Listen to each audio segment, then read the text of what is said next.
기도하겠습니다. 중직자 시대를 열어가시는 하나님께 감사함을 드립니다. 중직자 훈련에 대한 말씀이 언약이 우리 모든 중직자들에게 가슴에 심겨지는 시간 되게 하여 주시옵소서. 중요한 시대의 응답의 시점마다 중직자를 세우셨고 중직자를 사용하셨던 것처럼 237개 나라를 살리며 5천 종족을 살리는 중요한 일에 우리 양문교회 중직자들을 사용하실 줄 확신합니다. 말씀 붙잡는 시간 되게 하여 주옵소서. 살아계신 예수 그리스도 이름으로 기도하옵나이다. 아멘. 하나님 말씀을 보면요, 사도행전 6장 1절에서 7절의 말씀입니다. 오늘 본문이 드디어 하나님께서 첫 그 중직자 시대를 열어가는 지금 상황입니다. 좀 기억해야 될 게 하나가 있습니다. 서론에 보면 하나님께서 성경에 보면 용서해라, 그리고 양보해라, 이렇게 말씀하시는 부분이 굉장히 많이 있습니다. 쉽게 말하면 이걸 희생해라 라고 되어 있죠. 근데 이거는 희생을 강조한 것이 아니라 복음 안에 모든 것 다 있기 때문에 용서가 해도 된다, 이 말입니다. 왜냐? 골로새서 2장 2절 3절을 보니까 그리스도 안에 모든 것 다 있다, 이렇게 말씀을 하셨습니다.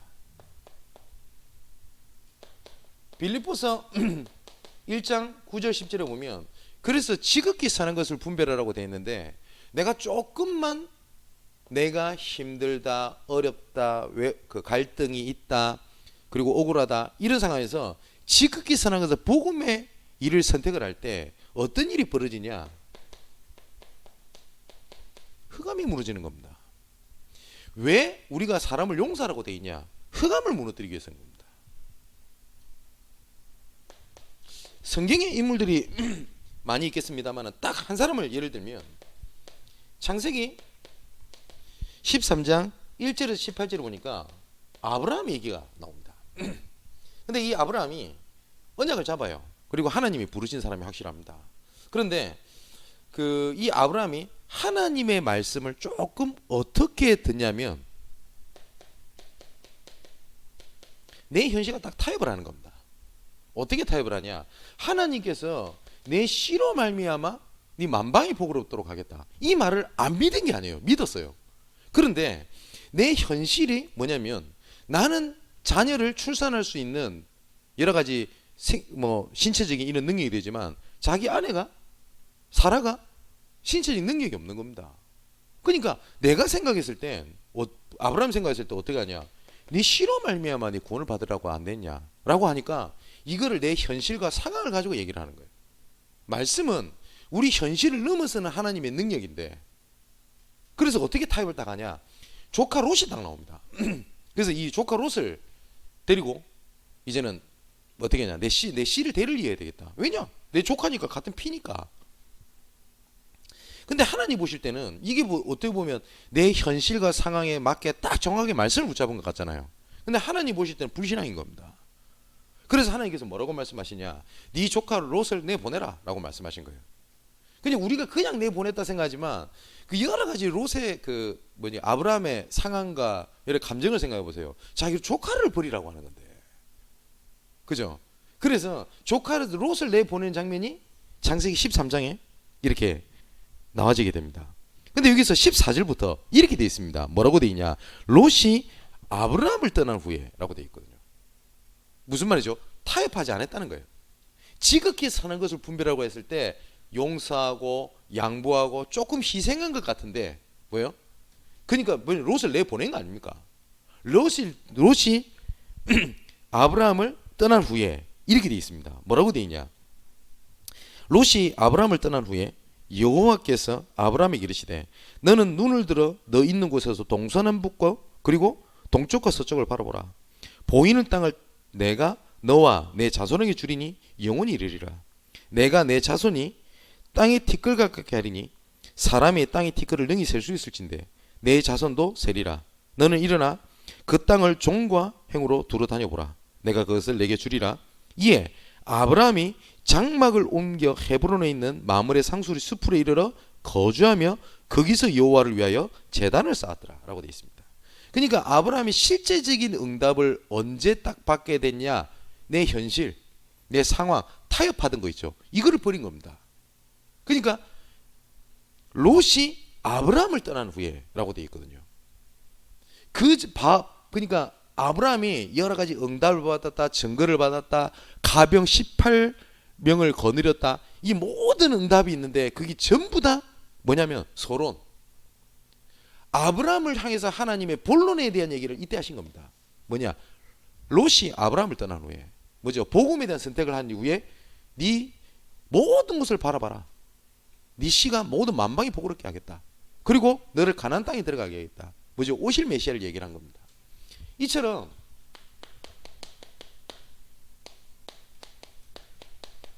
대부분 사람들이 본론의 인생을 살아야 되는데 거의 대부분의 소론에 붙잡혀 있는 겁니다.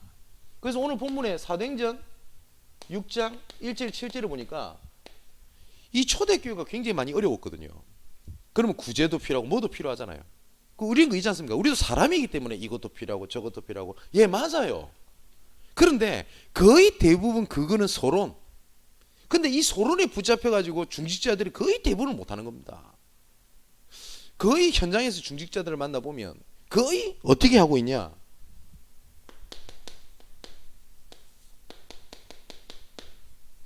이걸 못 넘어서 서론 인생. 이 서론이 필요 없는 건 아닙니다.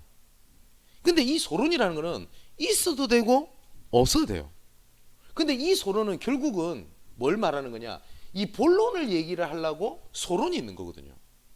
근데 서론이 짧아도 되고 어쩔 때는 서론 얘기 없이 얘기해도 됩니다.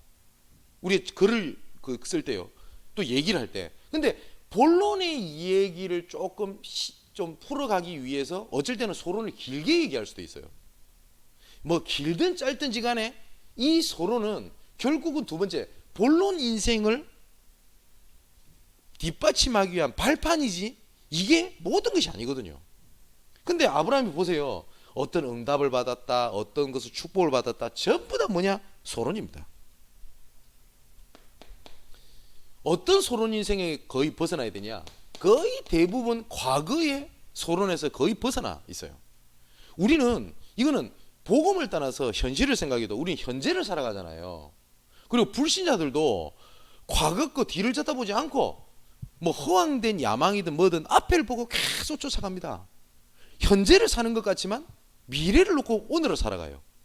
그런데 하나님의 자녀가 과거를 기준해서 현재를 보고 미래를 딱 보고 있다니까요.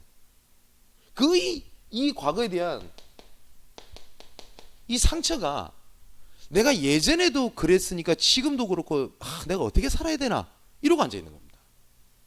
그러니까 이런 그릇 자체가 불신자보다 못한 그릇을 갖고 있는 게 되게 많아요. 과거에 대한 여러 가지 기억들, 그죠? 그리고 과거에 있었던 이런 경험들, 이거 다 지나간 거거든요. 흘러간 물은 물레방아를 못 돌립니다. 근데 거의 대부분 여기에 다 잡혀 있어요. 근데 우리가 하나님의 자녀가 본론 인생을 위해서 이 서론 인생은 제가 아까 발판이라고 말씀을 드렸잖아요. 그러면 이 서론은 잃어버려야 될 것이 아니고 여기에 붙잡혀 있어야 될 게 아닙니다. 영화도 서론 본론 결론이 있거든요. 그럼 본론에 재미있는 얘기를 끌어가기 위해서 서론에 뭘 깝니다. 뭐 이 사람의 배경, 그죠? 그리고 또 뭡니까? 이 사람이 뭐 그 어려움을 당하고. 근데 본론은 결론은 승리한다 이건데 우리가 영화를 계속 서론을 보고 있으면 어떻게 됩니까? 암울합니다. 재미도 없고. 자, 몇 사람 예를 들어 볼게요. 모세가 본론의 인생 속으로 들어가지 못하고 서론의 인생 속에 들어갔었을 때는 지나갔던 과거 애굽에 대한 상처, 기억, 경험이 어떻게 되죠? 미래까지 전달되어서 좌절하고 있잖아요. 다른 사람도 아니고 하나님께서 직접 임재하셔서 너는 바로 앞에 가라. 희생자들을 드리러 해라. 내가 너와 함께 있겠다. 라고 얘기를 하는데도 모세는 못 알아듣습니다. 그 서론에 딱 빠져 있는 겁니다.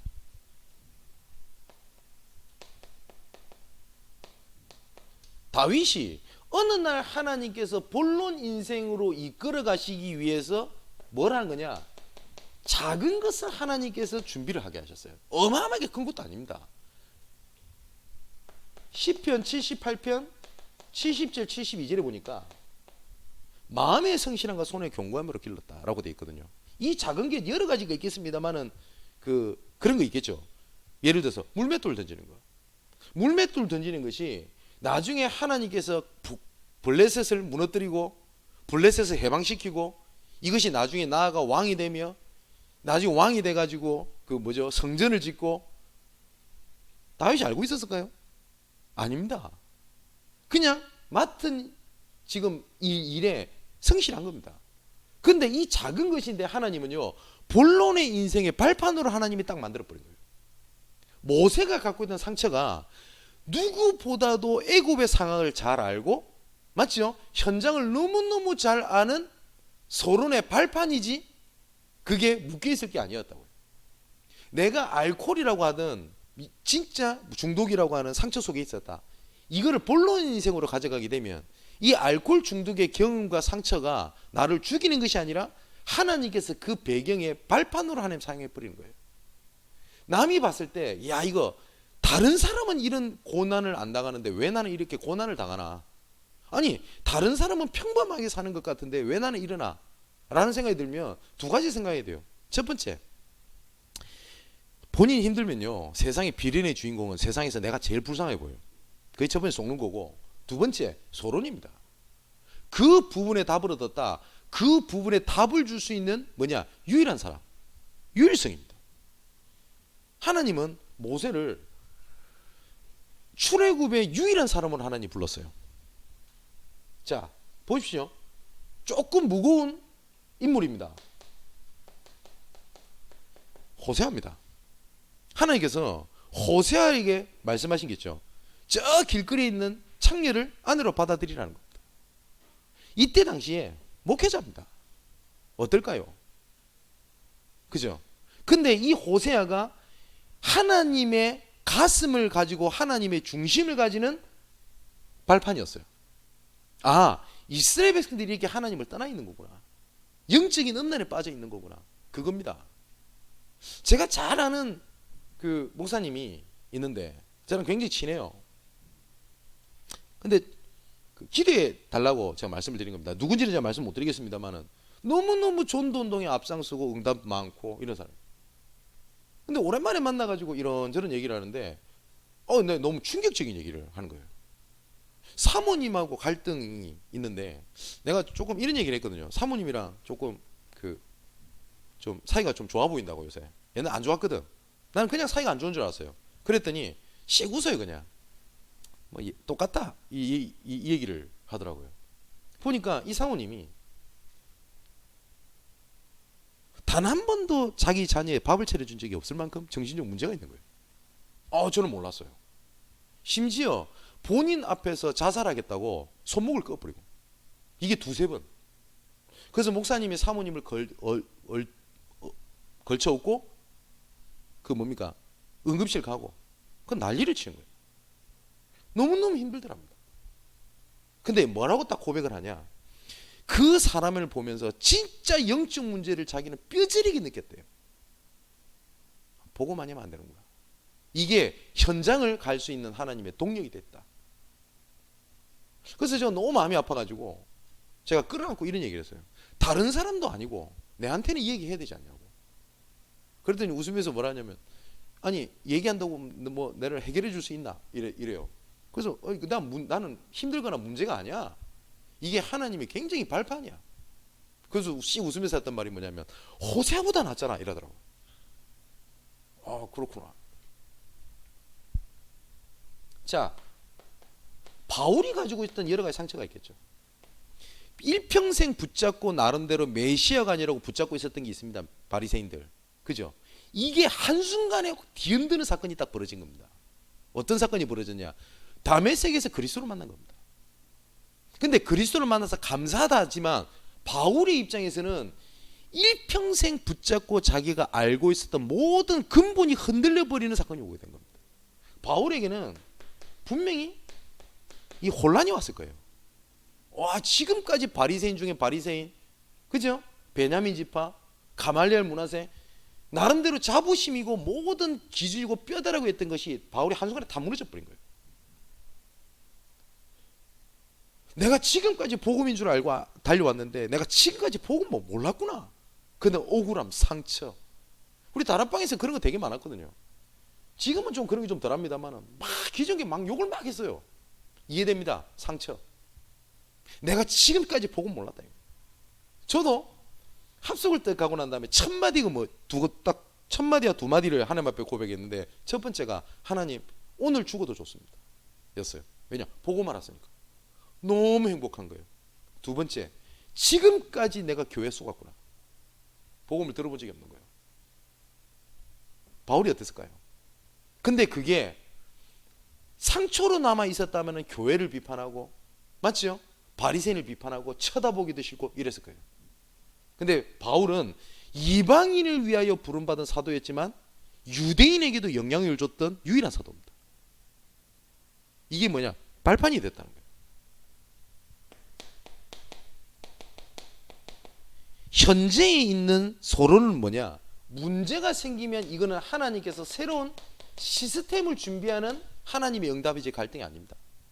자, 오늘 본문에 사도들이 야심차게 준비했지 않습니까?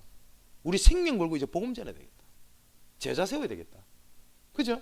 근데 그 전에 굉장히 많은 응답들이 일어나게 됩니다.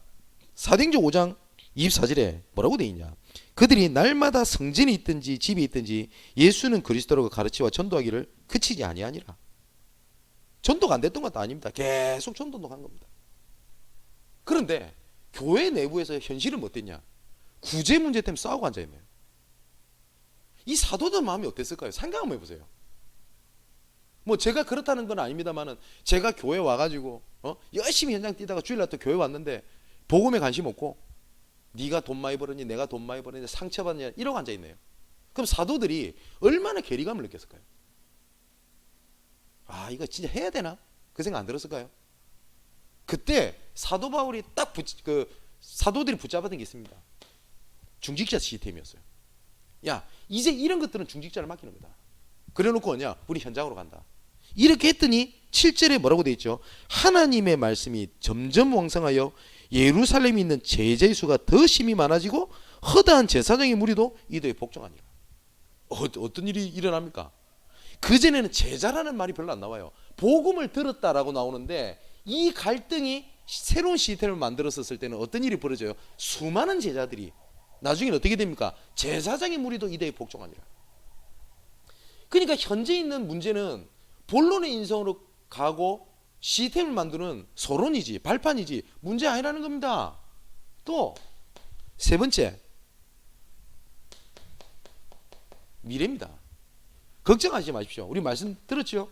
빌립보서 1장 6절 처음부터 선한 일을 시작하시니까 마지막 날까지 이루실 줄 우리를 확신하노라. 서론은 잊어버려야 될 게 아니에요. 우리가 과거 치유라고 했을 때 이거를 망각하는 게 아닙니다. 잊어버리고 생각이 안 나는 게 아닙니다. 이것이 문제가 안 되는 거고 이게 어떻게 되는 거냐? 서론의 발판입니다. 이 발판을 닦아놓고 이제 뭐 하는 거냐? 본론으로 본격적으로 들어가게 되는 거예요. 자, 그래서 서론 인생에서 이제는 우리가 바꿔야 될 게 본론에 대한 인생입니다. 몇 가지를 좀 말씀을 드리겠습니다만은 오늘 7절에 하나님의 말씀이 점점 왕성하여 라고 되어 있거든요. 우리 중직자들이 진짜 잘해야 될 것은 뭐냐면 말씀 속에 있는 것이 진짜 본론입니다.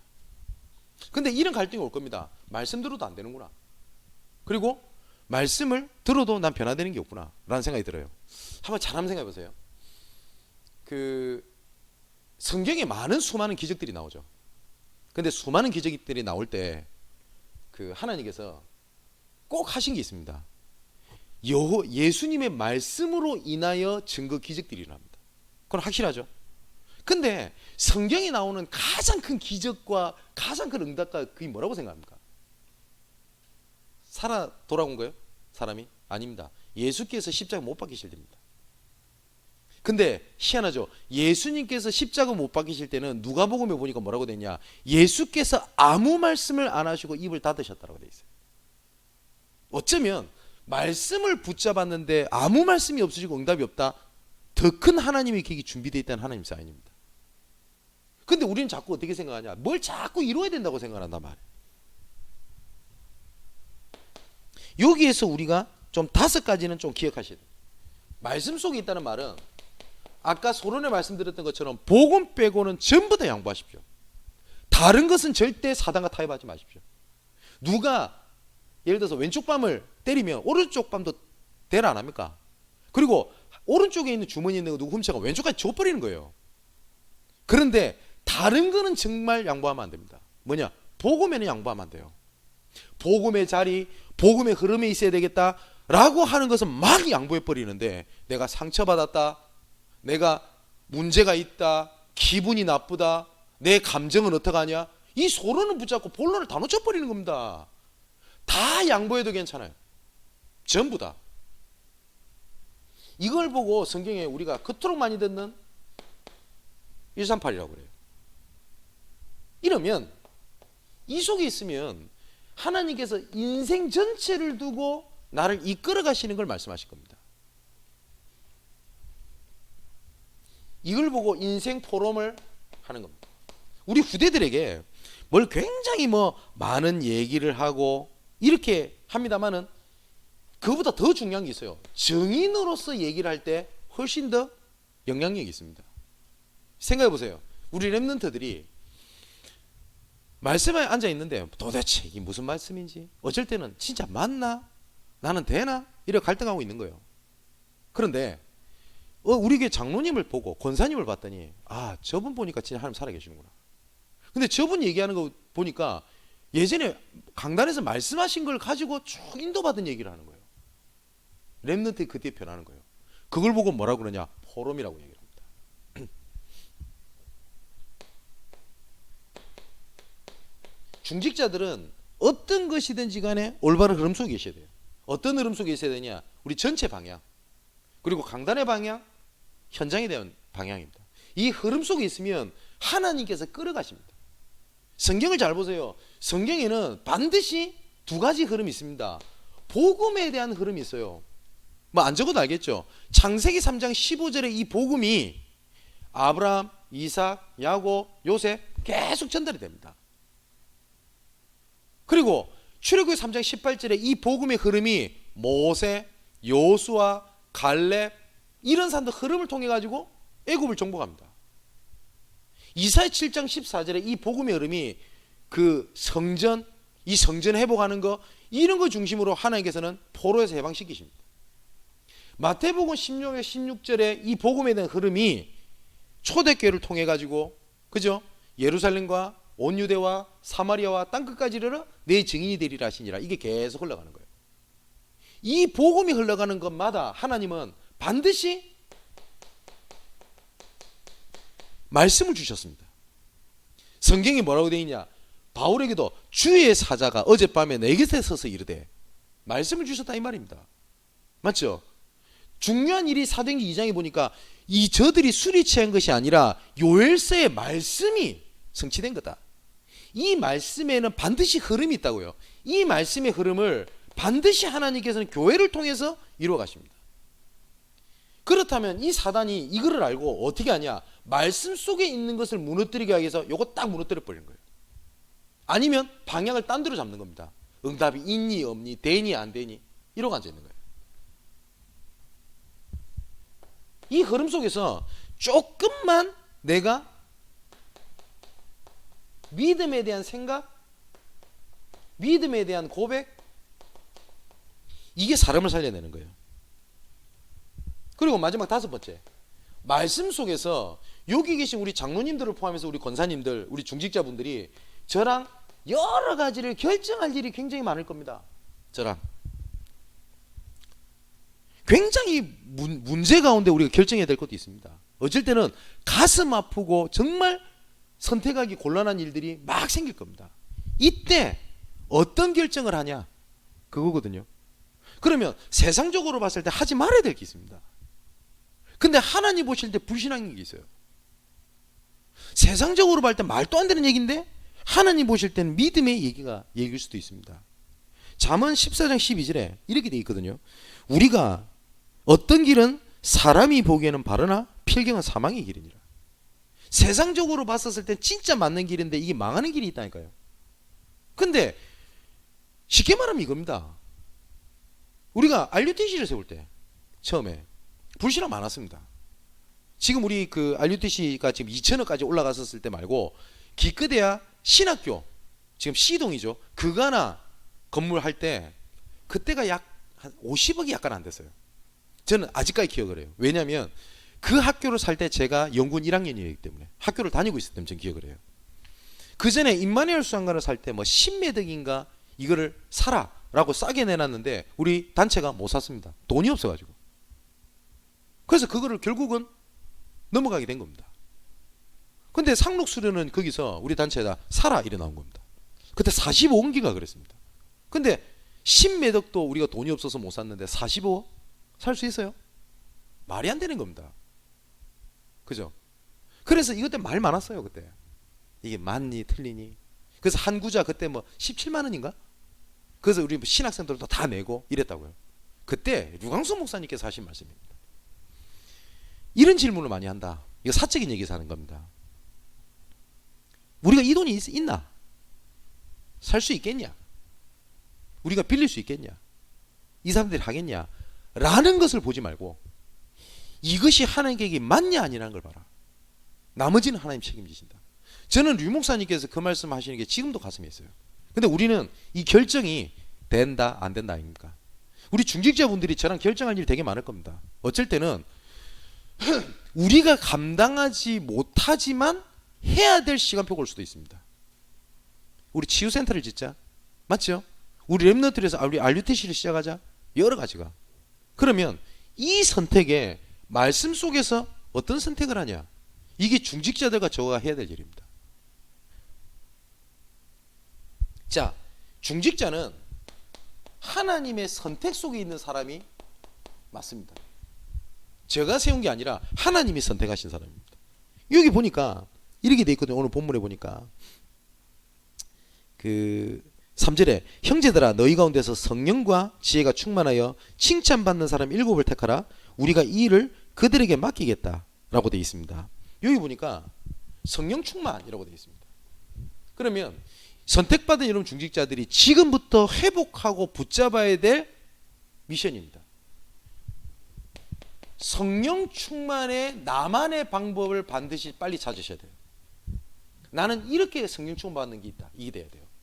삶 속에서 뭐 호흡이든 뭐 정식기도든 분명히 나의 나름대로 할 수 있는 뭐가 있어야 돼요. 근데 이게 복음에 어마어마한 영향을 줍니다. 예를 들어서 모세가 모세오경을 남겼어요. 그죠?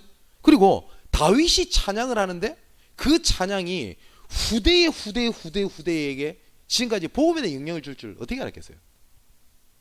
다윗의 찬양 보십시오. 시편 중심으로 힘들면 힘들다 안 되면 안 된다 얘기합니다. 그 가운데 여호와 하나님을 고백한 겁니다. 그 찬양들이 지금까지 남아있죠. 또 누가의 기록입니다. 데오빌로에 내가 먼저 쓴 글에는 이리 되어 있거든요. 그게 누가복음 사도행전입니다. 그 데오빌로가 누군지를 한번 제가 찾아봤는데 데오빌로에 대한 자료가 별로 없어요. 뭐 여러 가지 썰이 있지 몰라요. 근데 그 데오빌로에게 썼던 편지가 전도 운동의 여러 가지 그림자 볼 수 있는 것들 전부 다 사도행전에 다 있어요. 그래서 아시다시피 전도 얘기를 할 때 사도행전을 빼면 얘기가 안 된다니까요. 그죠? 나만의 성령 충만 받는. 그리고 두 번째는 지혜가 충만한 사람을 뽑았다라고 되어 있습니다. 이 지혜라고 하는 것은 하나님이 주시는 거거든요. 야고보서 1장 5절에 보면 너희 중에 누구든지 지혜가 부족하거든 모든 사람에게 후히 주시고 꾸짖지 아니하시는 하나님께 구하라. 그러면 주시겠다. 그러면 내가 말씀 속에 있고 성령 충만 속에 하나님의 지혜를 주실 겁니다. 교회에 이런 일이 있다 저런 일이 있다 이거 해야 된다 저거 해야 되겠다 지혜가 나올 겁니다. 각 부서들마다 내 나름대로의 성령 충만을 지속할 방법이 있다 보면 작은 지혜들이 떠오르게 될 겁니다. 이건 일을 많이 하자는 게 아니에요. 그리고 세 번째 또 뭐라고 되냐? 믿음이 충만한 사람을 세웠다라고 돼 있어요. 주실 것을 믿는 거죠. 그죠? 그래서 이 믿음은 아까 말씀드렸던 것처럼 사단은 계속 하나를 막을 겁니다. 뭘 막냐? 타협하게 만들 겁니다. 그래서 양보하고 용서하고 희생할 수 있어요. 그런데 모든 걸 다 할 수 있는데 복음은 양보하면 안 돼요. 복음은 타협하면 안 돼요. 다른 거 몰라도. 뭐 예배 때 이렇게 앉아야 되냐 저렇게 앉아야 되냐 이렇게 말해야 되냐 저렇게 말해야 되냐 뭐 남녀가 따로 앉아 있어야 되냐 그거는 시대에 맞게 하면 돼요. 양보하면 돼요. 그죠? 예를 들어 뭐 우리 교회 그런 분 없습니다만은 목사님 왜 그리 생겼습니까? 왜 이렇게 옛날 사람 같습니까? 그러면 저 노랑머리로 할 마음이 있어요. 목사가 그러면 노랑머리하고 설교하고 귀걸이 단다고 뭐 복음 아닙니까? 그런 걸 얼마든지 양보하고 희생하고 할 수 있다고요. 그런데 그리스도 외에는 딴 얘기 하면 안 돼요. 그런데 목회자들한테 그런 유혹이 진짜 많이 옵니다. 저 이런 얘기 많이 들었어요. 목사들이 공부를 많이 해야 된대요. 일리 있어요. 경제도 공부하고 뭐도 공부하고. 왜냐? 교회 안에 이런 여러 사람들 상담을 해줘야 되기 때문에. 저 책 진짜 많이 읽었거든요. 근데 어느 날 이 생각이 드는 겁니다. 내가 얼마만큼 경제를 공부한다고 해서 사업에 하는 사람들에게 영향을 줄 수 있어요? 도와줄 수 있어요? 그럼 의사가 오면 의학 공부를 해야 됩니까? 이렇게 되는 거예요. 어쩔 때는 이런 갈등도 막 생깁니다. 계속 복음을 반복해서 얘기해야 되거든요. 그러면 이거 너무 반복하는 거 아닌가? 좀 새로운 거 해야 되는 거 아닌가? 이거 해야 되는 거 아닌가? 여러 가지 타협에 대한 고민들이 많이 생깁니다. 어쩔 때는 재밌게 해야 될 것 같은 거예요. 너무 딱딱한 것 같은 거예요. 예화집 찾고 앉아있고 기독교 유머집 찾고 앉아있고 제가 어느 날 제가 그러고 있는 겁니다. 그런 유혹들이 되게 많이 와요. 하지만 여러 가지가 투박한 게 많을 겁니다. 그래서 저를 위해서 기도해 주시고 일평생 복음 외에는 말하지 않겠다. 그리고 복음은 뭐냐? 하나님께서 하시는 거지 내가 하는 게 아니다. 진짜 내가 언약 붙잡으면 내가 할 것도 하나님께 하게 하신다. 거기에 대한 증인입니다. 그 일을 위하여 하나님께서 중직자 여러분을 세우시는 겁니다. 자, 이렇게 되고 난 다음에 네 번째는 뭐가 되어 있냐면 칭찬받는 사람을 세워라 라고 되어 있죠. 이 칭찬받는 사람이라고 하는 말은 뭐 세 가지 것이 있을 겁니다. 가장 첫 번째가 뭐냐? 그러시겠죠. 사람들 칭찬받는다는 말은 사람을 수용했다라는 말입니다. 그죠? 그리고 칭찬을 받는다는 말은 조금 문제 있다. 다른 건 다 양보해도 괜찮다니까요. 갱신하는 겁니다. 그리고 우리 중직자분들이 간혹 가다가 염려도 하고 갈등하고 하는 게 그걸 겁니다. 목사님한테 이런 거 얘기해도 되나? 그리고 목사님 이런 부분들은 좀 아닌 것 같습니다.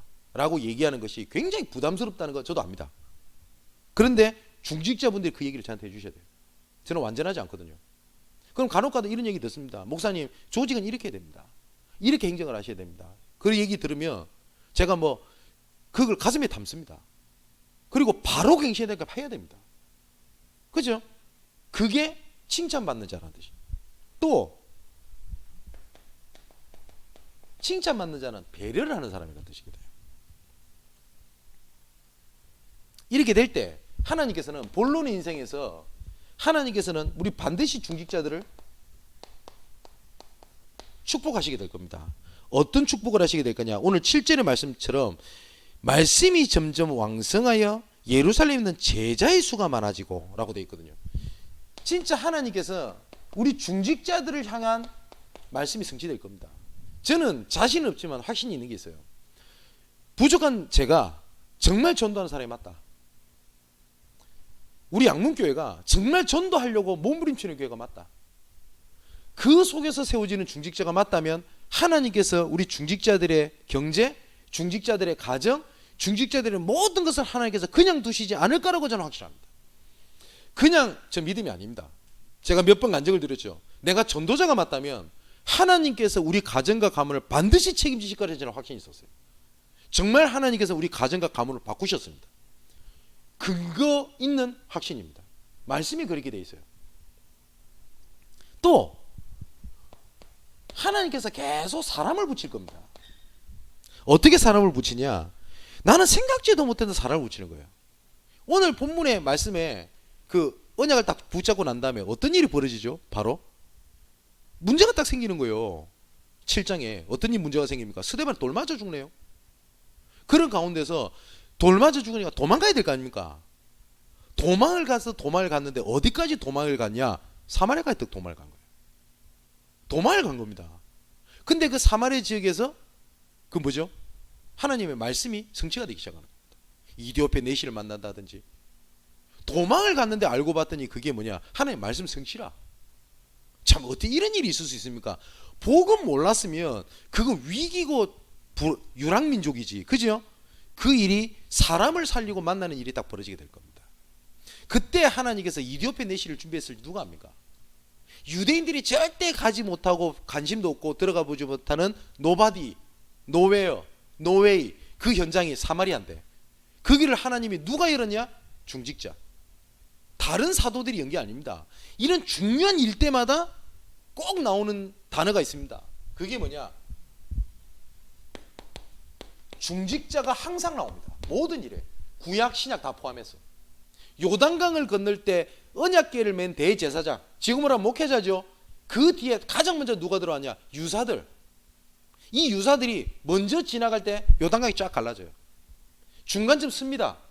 모든 이스라엘 백성들이 건너가요. 그리고 난 다음에 다 건너가는 걸 보고 또 유사들이 건너갑니다. 그때 요단강이 딱 닫히는 거예요. 처음과 과정과 끝을 본 사람은 중직자밖에 없어요. 앞서가야 된다, 결단해야 된다, 여러 가지 어려움이, 희생이 따르는 것 같지만 시작과 과정과 결과를 본 사람은 중직자. 맞지요? 사마리아 지역에 문을 열어 가시는 걸 본 사람이 시작과 과정과 끝을 누가 봤냐? 중직자. 뿐만 아니라 하나님께서 지역의 문을 엽니다. 하나님께서. 자, 7장, 8장, 9장 전부 다 누구죠? 지역의 하나님 문을 열지 않습니까? 중직자를 통해서. 특히 18장 그리고 17장의 야손, 그죠? 그리고 19장의 두란노손에 있던 중직자들, 이런 사람들 통해서 하나님이 지역을 살리게 되는 겁니다. 나중에 나아가 하나님께서 중직자를 통해서 나라를 맡기시는 겁니다. 자, 이제 결론을 맺겠습니다. 결론이자 그 마지막이겠죠. 결론은 뭐냐? 우리의 인생의 결론은 정해져 있습니다. 내가 어떻게 하든지 간에 237개 나라를 살리는 거고 5천 종족을 살리는 거고 렘넌트를 살리는 겁니다. 아니 목사님 내가 할 수 있습니까? 모르는 겁니다. 내가 흐름 속에 있는 게 이거 살리는 겁니다. 여러분, 제가 한번 기회가 되고 조금 되면, 코로나 끝나면 이거 한번 해봐도 좋겠다 싶어요. 우리 교회가 작은 헌신을 통해 가지고 선교사님이 살아나고 이런 사람들을 한번 초청했으면 좋겠다 싶어요. 그 대접하려고. 그러면서 포럼을 듣는 겁니다. 여러분, 우리가 어려울 때 작게 도왔던 그 선교사님들이 현장에서 얼마나 많은 중요한 일을 담당하는지 아십니까? 우리는 어마어마한 걸 도운 것도 아닙니다. 작게 도왔던 우리 렘넌트들이 살아나는 것도 현장에 되게 많습니다. 여러분들은 지금 237개 나라 5천 정도 종족을 전도하고 선교하는 흐름 속에 있는 중직자들입니다. 그죠? 이 일을 위하여 하나님께서 모든 것을 지금 이끌어가고 계십니다. 간단하게 예를 들어서 우리 교회 TCK들 있잖아요. 저런 친구들이 어떻게 복음을 들을지는 모릅니다. 그리고 우리 교회 마일즈 있잖아요. 마일즈 아빠가 복음을 듣게 돼요. 마일즈 모서 저한테 이런 얘기를 하더라고요. 마일즈가 밝아지고 좋아졌다는 걸 자기는 느낀대요. 감사할 일 아닙니까? 그래서 탄자니아에 복음이 들어가게 되는 거예요. 그래서 저보고 뭐라고 하냐면 탄자니아 한번 놀러 오래요. 그래서 코로나만 아니면 진짜 탄자니아 한 계획이 있어서 가야 되겠다 이런 생각이 듭니다. 우리 중지자분들이 해외를 나갈 일이 생길 겁니다. 그거는 해외 곳곳에 교회를 세우시는 하나님의 계획. 맞죠? 마지막으로 바울이 이런 얘기를 했습니다. 예수 그리스도의 날에 나를 통해서 구원받은 너희들이 나의 면류관이 아니냐 이렇게 말씀하셨습니다. 제가 부족하지만은 복음전에서 우리 교회에 함께 계시는 분들이 여러 대입니다. 여기 계신 분들이 제 면류관입니다. 또 반대로 여러분들의 기도 배경과 헌신과 후원 속에서 제가 지금도 전도하고 선교합니다. 여러분들의 면류관이 바로 접니다. 이게 본론입니다. 서론 인생에서 빠져나오라, 이거는 없어져라 라는 게 아닙니다. 발판. 정말 본론 인생 속으로 들어가는 우리 중직자 임직 그리고 준비 과정이 되시기를 주님의 이름으로 축원을 드립니다. 기도하겠습니다. 나의 하나님, 말씀과 말씀 흐름 속에 있게 하여 주시옵소서. 당장 무엇을 해야 될지 우리는 막연할 때가 많습니다. 할 수 있을지도 걱정이 될 겁니다. 자격이 되는지도 걱정이 될 겁니다. 우리가 할 수 있는 것이 없기 때문에 말씀과 말씀 흐름 속에 있게 하여 주시옵소서.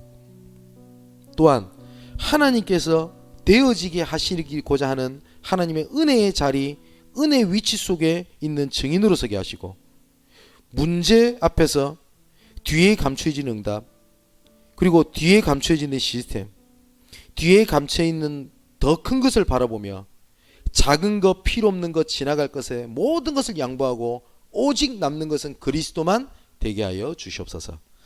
살아계신 예수 그리스도 이름으로 기도하옵나이다. 아멘.